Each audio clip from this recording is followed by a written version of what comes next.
மக்களே, வற்றாத ஜீவன் நதி பார்த்துருக்கீங்களா? அந்த நதி மேலே தான் நான் நிற்கிறேன். என் அம்மா, என் சித்தி, இன்னும் என் ரிலேட்டிவ்ஸ் நிறைய பேர் எல்லாமே அந்த டீச்சர்ஸ் ட்ரைனிங் அப்படிங்கிறதெல்லாம் அந்த காலத்தில் படித்து தான் அவங்க ட்ரிச்சியில் சொல்லுவாங்க. ட்ரிச்சிக்கு அப்படியே பஸ்லேயும் ட்ரெயின்லேயும் மாறி மாறி ட்ராவல் பண்ணும்போது அந்த வற்றாத ஜீவ நதி வருஷம் ஃபுல்லாக தண்ணி இருக்கும் பாப்பா அப்படின்ட்டு.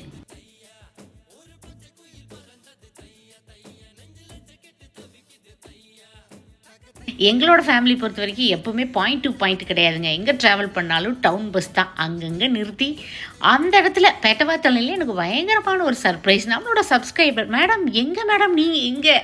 இல்லைம்மா, ட்ரிச்சியில் ஒரு வேலையாக வந்தோம்மா, ஃப்ரெண்ட்ஸ் ரிலேட்டிவ்ஸ் எல்லாம் பார்க்கலான்னு வந்தோம் அப்படின்னு சொல்லிட்டு எனக்கு அப்படியே குதிக்கணும் போல இருந்தது. அவங்கள ஃபேமிலியாக பார்த்து கொண்டா நின்று பேசிட்டு போனாங்க. இன்னுமே நான் ட்ரெயினோ ஃப்ளைட்டோ போச்சுன்னா நின்று வேடிக்கை பார்க்குற ஆள் தாங்க நான்.